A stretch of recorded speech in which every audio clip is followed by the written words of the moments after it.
Hi, dementia caregivers. Does your loved one with dementia have too much downtime? Do you find that they're just sitting around watching TV most of the day? Do they seem restless and agitated by the end of the day? Today I'm going to share 9 amazing and simple activities to help keep them busy and to reduce some of those late day behaviors that can be really difficult for caregivers. Hi, I'm Kristen Galloway, an occupational therapist and dementia care specialist. Welcome to Dementia Care Hub. Here I'm going to share weekly tips to help make caregiving easier for your loved one with dementia. So today we're going to talk about great activities you can use to help keep your loved one with dementia busy.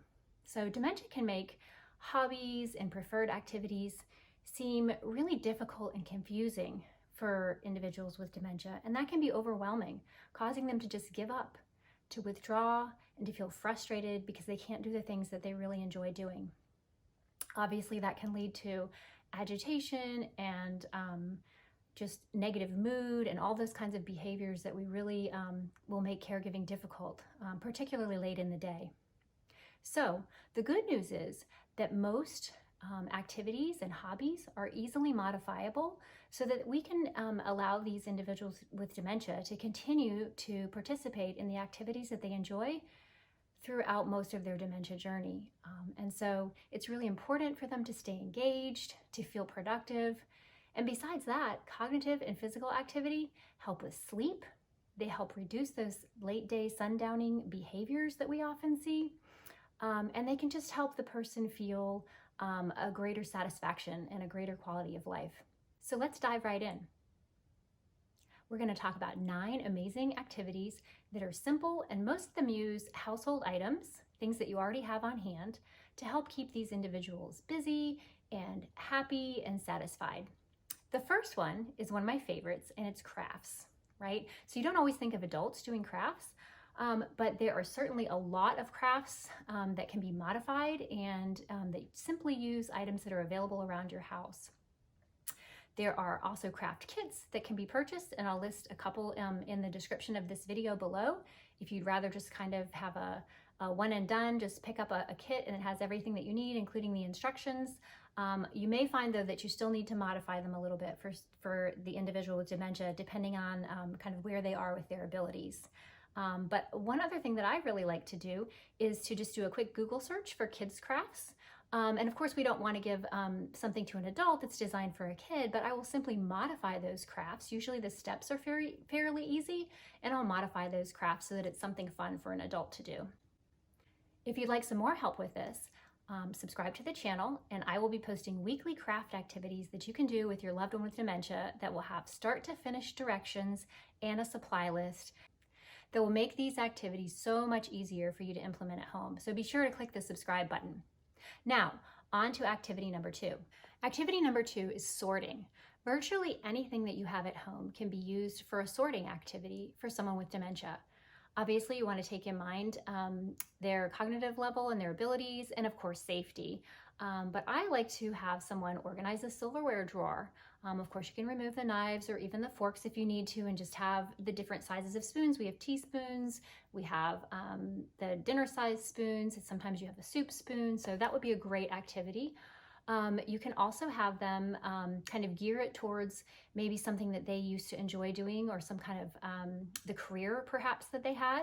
So someone that used to be a secretary or involved in office work might enjoy sorting the kind of things that you could find in a desk drawer. So you could pull out paper clips, rubber bands, maybe binder clips, pens and pencils, and kind of put them into a bin, and then have a different piles or areas where they could sort them into maybe smaller bins.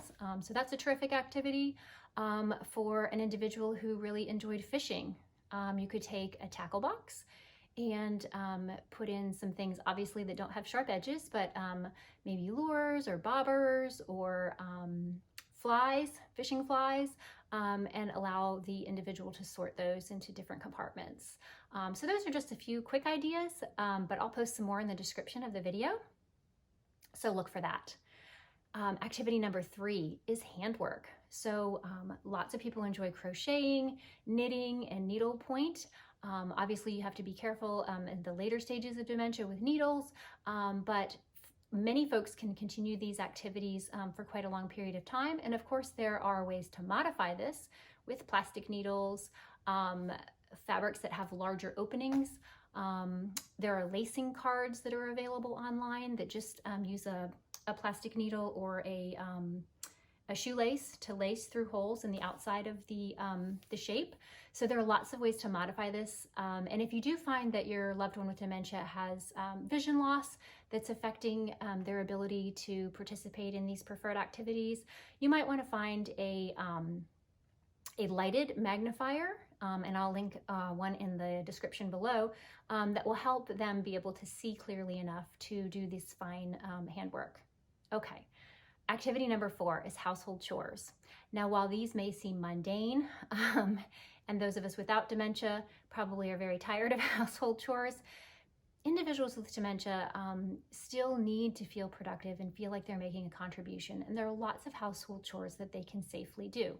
So depending on their mobility, their ability to get around and walk and stand safely, you can adapt some of these to be seated activities as well. So providing someone with a hamper full of washcloths and hand towels to be folded is a nice task to keep their attention.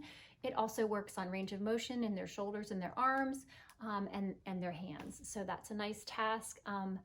Polishing silverware, right? So getting out some spoons and a polishing cloth. And of course, you don't have to use polish, but just the cloth and the silverware to polish. Perhaps cleaning a countertop or a window, or wiping down the kitchen placemats. So there are lots of ways for these individuals to get involved and feel like they're contributing. And it gives them a sense of independence and self-efficacy to be able to participate in these types of activities. Okay, moving on. Activity number 5, puzzles. So I know this seems like it might be kind of out of reach of some folks who perhaps have moderate dementia or maybe even mild dementia. A large puzzle that's complex picture or pattern might be very difficult, but there are puzzles that are made with fewer pieces and with different models and guides to support putting them together. Some have cutouts. The only thing that you have to be careful of, obviously, is to make sure that they're simple enough for your loved one with dementia, but not childish. And I will post a link below to some of my favorite puzzles that are designed for adults with cognitive disabilities or dysfunction. Okay. Activity number 6, reminisce with photos. So this is a great kind of fun thing to do, is to pull out some old photo albums, sit down with your loved one with dementia, open up those albums and see if we can't reach back to a time when they do actually have some memories that they can connect with. And if they are very far progressed in their dementia and they're not able to kind of remember the individuals or the times in the photo, you can open this reminiscing time up to almost like a storytelling, right? So if they can't remember, you can fill in the details for them and tell stories about the pictures that they're seeing and bring it to life so that they can feel like they can connect with that past. Activity number 7 is exercise. Okay, so this one is going to vary for different individuals depending on what their physical capabilities are. So a lot of people with dementia may have other physical conditions that limit their ability to move and walk and their balance abilities. But there's certainly something that everyone can do, whether they're bedbound or wheelchair bound or still mobile with either an assistive device or without. There are lots of ways to modify physical activity and exercise so that they can still get the benefit of it.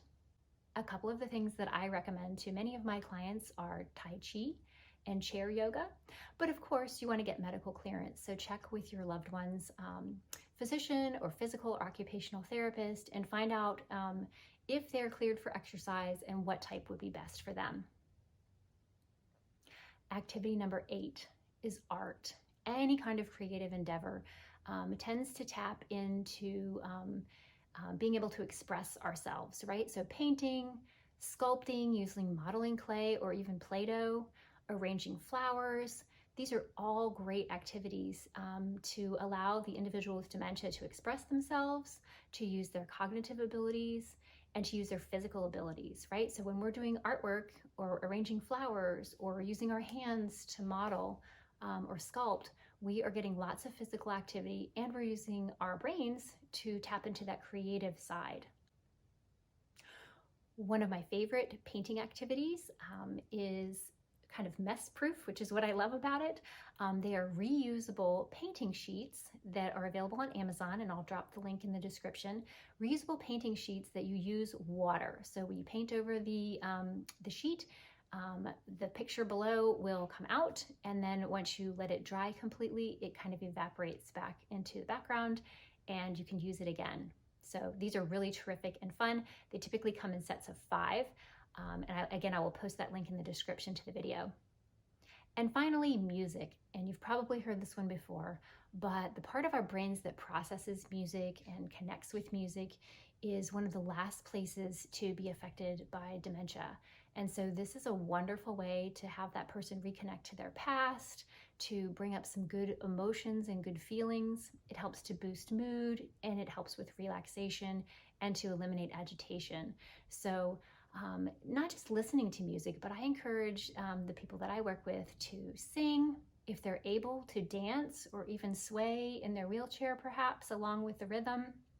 I encourage humming, and if at all possible, allow them to play along, whether that's just clapping or giving them maybe a bell or a tambourine or some kind of rhythm sticks maybe, to allow them to play along with the music. It will really help to get them engaged and give them a little bit of physical activity along with the enjoyment of the music itself.